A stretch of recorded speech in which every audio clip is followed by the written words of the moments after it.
هەر بۆ قسەکردن لەسەر ئەم بابەتە هەم سەردانی شاندی حکوومەتی یاریمی کوردستان بە سەرۆکایەتی سەرۆکوەزیران مەسرور بارزانی بۆ بەغدا و کۆبنەوەی لەگەڵ بەرپرسانی باڵای فیدراڵ و هەروەها لەسەر کاردانەوەی هۆکاری ئەم سەردانە بۆ بەغدا کە پێشتر ئەوەی کە لە شایستە داراییەکانە نێردراوە گفتوگۆ لەسەر ئەم بابەتانە دەکەین لەگەڵ بەڕێز شێخ حەیدەر اللامی سەرکردە لە دەوڵەتی یاسا بەڕێزیان لە بەغداوە لەگەڵمان دەبێت. دەمەوێت هەر لەمەوە قسە لەگەڵ بەڕێز شێخ حەیدەر بکەم. شێخ سڵاوت لێبێت لە کوردستان 24ەوە عادەت و تەقالیدێک هەیە هەم لە نێو کورد هەم لە نێو عەرەبیش دەڵێت کە نان و نمەچی یەکتر دەکەن، هەم لە نێو کورد ئەوە هەیە هەم لە نێو عەرەبیش هەیە. ئێستا کەمێکی دیکە بڕیارە لە ماڵی نووری مالیکی داوەتن، ینی داوەتی نووری مالیچین شاندی هەرێمی کوردستان و پێشتریش نووری مالیکی لێرە نان و نمەچی کوردی کردووە. ئەم نان و نمەکردن و داوەت و خوانە هیچ کاریگەریەکی ئەوتۆی دەبێت لەسەر ڕێکەوتنەکان و بەهێزکردنی پەیوەندیەکان و ئەوەشی کە هەیە بە دیاریکراوی شایستە داراییەکانی هەرێمی کوردستان؟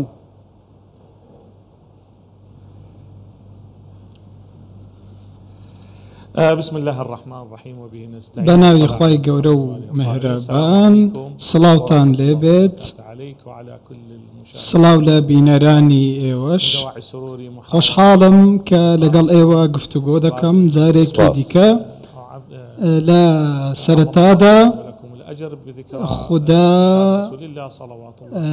کۆچی دوایی پێغەمبەر درودی خوای لەسەر بێت یاد بکەینەوە ئەو دیموکراسیەی کە ئێمە هیوامان دەخواست هەبێت جارێک لە ژێر کوردستان و جارێک لە لای عێراق بێ، دواتریش دیموکراتی بتوانێت گفتوگۆمان بۆ ساز بدا، بتوانین ڕاجیاوازەکانی یەکتری گەنگەشە بکەین.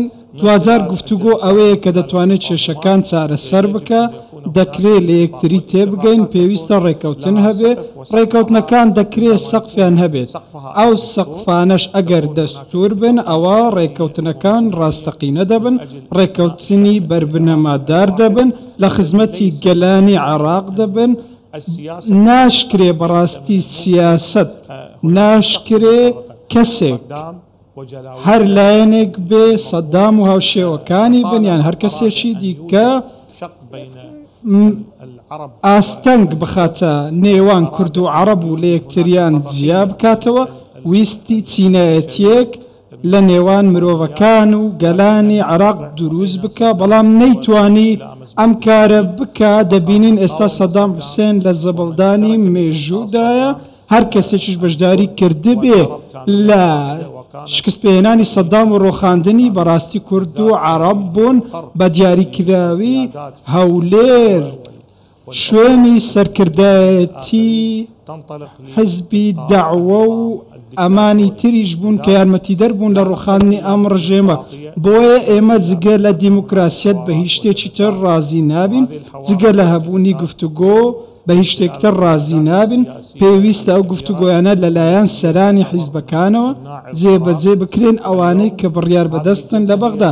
ئەمڕۆ ئەم دانیشتنەی ئەمڕۆ گەشتبینم پێوە، منیش پێوە گەشتبینم بەڕاستی بۆ ئەوەی کێشەکان چارەسەر بکرێن و هەروەها بتوانین ئەو گریانەی لە نێوانماندا هەن بیانکەینەوە لە ڕێی ئەم کۆبوونەوانەی ئەمڕۆ دەچن، لە ڕێی سەرکردەکانی هەرێمی کوردستان و سوننە و شیعەکان، چونکە بەڕاستی ئەوانە بڕیار بەدەستن.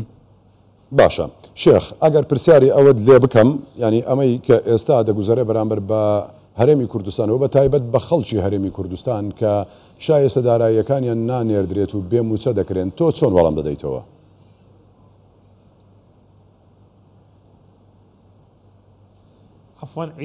ببوورە ئەگەر پرسیارەکە دووبارە ئەوەی کە ئێستا دەرحاق بە هەرێمی کوردستان و بەتایبەت بە خەڵکی هەرێمی کوردستان دەکرێت لە نەناردنی شایستە داراییەکان، لە بێموچەکردنی خەڵکی هەرێمی کوردستان و فەرمانبەرانی هەرێمی کوردستان، تۆ وەکو شێخ حەیدەر لامی ئەم پرسیارەت لە جەنابەت دەکەم، وەڵامت بۆ ئەمە چی دەبێت؟ دەڵێی چی؟ أولا يعني لا سرتادا في الإقليم هو برایان لە هەرێمی کوردستان بەدڵنیاییەوە خانەوادە و خێزانی ئێمن وەکو ئەوەی لە کەربەلا و بەسرە هەن تأتي السياسة ناکرێت سیاست ڕۆڵەکانی گەلی عراقی لە یەکتری جیا بکەتەوە کە بەیەکەوە بە ئاشتەوایی دەژین ماوەی هەزاران ساڵە. ئەمە خاڵێکە ناکرێت جیاکاری تێدا بکەین، ناکرێت موچە ببردرێ، ناکرێت شایستە داراییەکان ببردرێن. شایستە داراییەک هەیە لە بودجەدا جێگیر کراوە، حکوومەتی هەرێم 12.67 لە سەدای لە بودجە جێگیر کراوە، پێویستە ئەو پارانە وەربگرێت.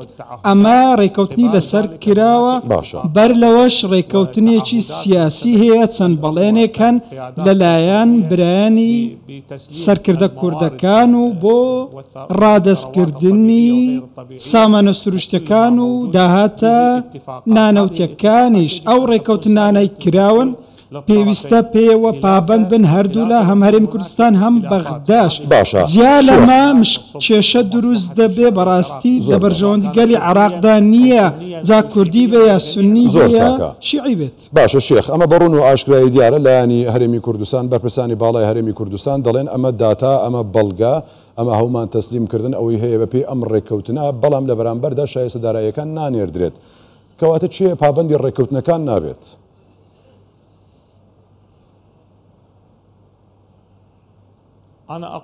من پێم وایە ئەو کەسەی بەڵێنەکەی خۆی جێبەجێ دەکات پێویستە لایەنی بەرامبەری بە هەمان شێوە پابند بێ بە ڕێککەوتنەکەی.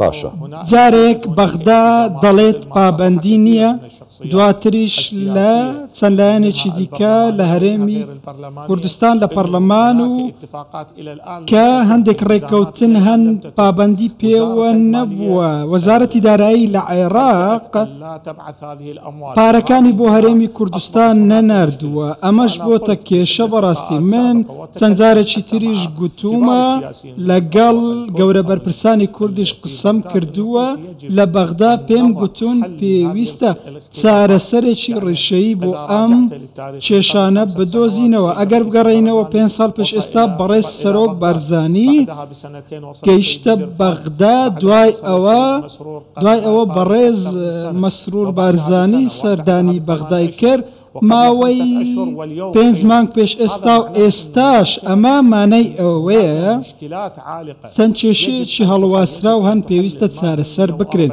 پێویستە یاسای 140 مادەی 140 ببورە چارەسەر بکرێ. ئەوەی پەیوەستە بەو مادەیەش بە هەمان شێوە پێویستە یاسای نەوت و گاز دابڕژرێ. ئەمڕۆ پەرلەمانتارێک دەگوت 11 مادەی هەڵواسراو هەن لە یاسای نەوت و گازدا. باشە ئەمە لە بەرژەوەندی گەلی عێراقیدا نییە. ئەم جیاوازیانە، ئەم کێشانە لە نێوان بەغدا و هەرێم کێشەگەلێکن کاریگەری ڕاستەوخۆیان لەسەر خەڵکی هەیە، کاریگەری لەسەر پرۆسەی سیاسی هەیە. ئێمە دەمانەوێت وڵاتەکەی خۆمان دروست بکەین، ئێمە دەمانەوێت وڵاتەکەی خۆمان بدەینە دەستنەوەکانی داهاتوو بە شێوەیەکی گەشەسەندوو. پێویستە بیر لە نەوەکانی داهاتوو بکەینەوە بە خۆشەویستی، نەک جیاوازی و کێشە لە نێوانمان هەبێت. پێویستە هەموو لایەک لەوە تێبگات. هیچ جیاوازیەک لە نێوان کورد و عەرەب نییە، جیاوازی لە نێوان فیدرال و هەرێمدا نییە. بەڕاستی مای شەرمە ئێمە باسی ئەم کێشانە بکەین.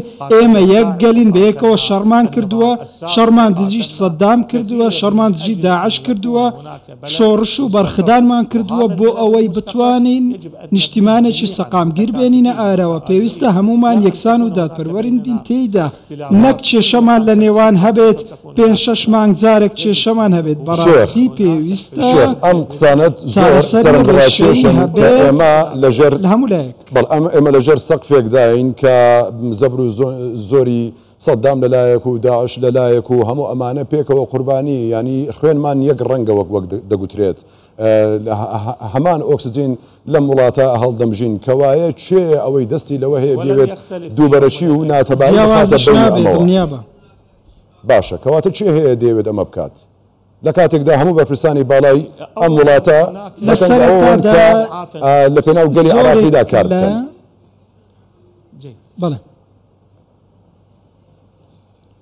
أولا يجب لە سەرەتادا پێویستە ئاگاداری ئەوە بین کە زۆر دۆسیە و هەن کۆمەڵە کەسێک کە هەن کە لەوانەیە دەسەڵاتیان هەبێ بازرگانی سیاسین ئەوانە بەڕاستی بازرگانی بە سیاستەوە دەکەن دەیانەوێت پێگەیان لە سیاست هەبێت لەسەر بەرژەوەندی خەڵکی عێراق بە هەموو پێکاتە و چینە و گەلانیەوە خەڵکانێکی دیکە هەن سەر بە ئەجێندای دەرەوەن و دەیانەوێت ئەو ئەجێندە دەرەکیانە لە نێو خاکی عێراقدا جێبەجێ بکەن سوودەکەشی بەڕاستی بۆ وڵاتانی دەرەوەی عێراقە لەسەر بەرژەوەندی گەلی عێراقی ئەم شتە جێبەجێ دەکرێت و لە بەرژەوەندی کەسدا نییە بۆیە پێویستە ئێمە وریابین پێویستە ئاگداری ئەم کەسایەتیانە بین ئاگداری ئەم زۆرە هزر و بیرۆکانە بین پێویستە ئێمە بەرپرسیارەتی هەڵبگرین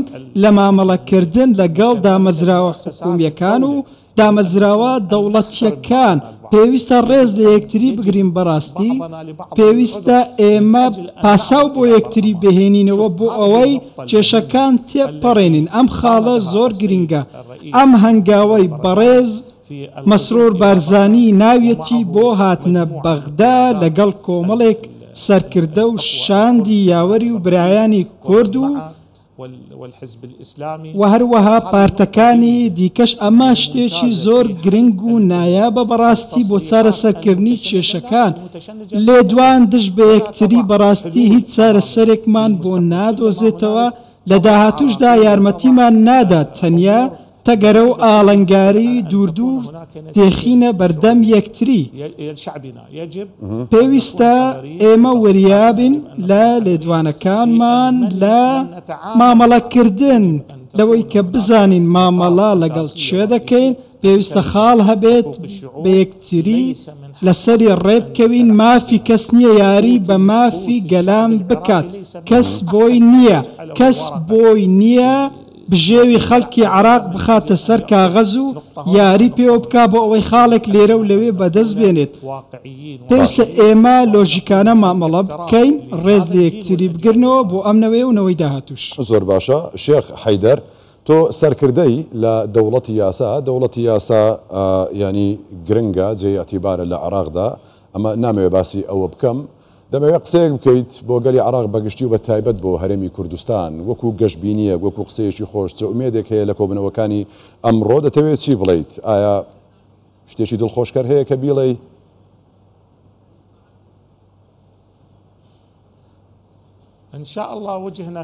ئینشاء الله شتێکی باش ڕوودەدات ئینشاء الله چارەسەر لە ڕێگایە و ئەم قەیرانانە چارەسەر دەکرێن تۆ وەک دەزانیت کە دەوڵەتی یاسا بە شێوەیەکی گشتی و پارتی داوای ئیسلامی بە تایبەتی یەکێکە لە سپۆنسەرەکانی پرۆسەی سیاسی عێراق ئێمە دووچاری پاڵەپەستۆی زۆر بوونێتەوە وەک دەزانین ماوەی دوو مانگ پێش ئێستا نووسنگەکانمان بەبێ هۆکار سووتێنران بەڕاستی بەڵام ئێمە وەکو باوک مامەڵەمان کرد و کاردانەوەمان نەبوو پەنامان بۆ گفتوگۆ برد پێویستە بەم شێوەیە بێ بەڕاستی بەم شێوەیە دەوڵەت و دەوڵەتداری دروست دەکرێت پێویستە سەرکردەکان بەم شێوەیە ڕێز لە خەڵکی خۆیان بگرین ئەمڕۆژ ئەم هەنگاوە باشەی برایانی کورد ناویانە بۆ هاتنە بەغدا بەڕاستی ئەمە چارەسەری لێ دەکەیتەوە جارێک تریش ئەوە دەڵێم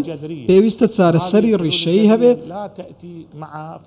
ئەم چارەسەرە ڕیشەیانە تەنیا لەلایەن حکوومەتەوە نەبن بەڵکو لەلایەن سەرکردایەتیەکانی شەوە بن بۆ ئەوەی چارەسەرێکی دەستوری بدۆزینەوە ئەم چارەسەرە دەستوریە خاڵی وەچەرخانە بۆ ئەوەی مافەکان ڕێز لێگیراو بن و بمێنەوە ئەو مافانەش کەس بۆی نییە یاری پێوە بکات کەس بۆی نییە وەکو کارتێکی سوور ڕای بۆشێنێت هەر کاتێک ویستی دەری بخات ئێمە نامانەوێت کاریگەری پاڵەپەستۆ لەسەر بەغدا هەبێت یا لەسەر هەرێم هەبێت لە چەند بابەتێکدا بەڵێ بڕیارەکەمێکی دیکە شاندی هەرێمی کوردستان لە ماڵی نووری مالیشی لە ئێوارەخوانەکەدا داوت بن بێگومان خەڵکی هەرێمی کوردستان و عێراق بەگشتیش چاوەڕێی هەواڵێکی خۆش دەکەن دوای ئەم ناخواردن و داوەتە چاوەڕێی مژدەیەکی خۆش دەکەن بەڕێز شێخ حەیدەر لامی سەرکردا لە دەوڵەتی یاسا لە بەغداوە لەگەڵمان بووی سپاس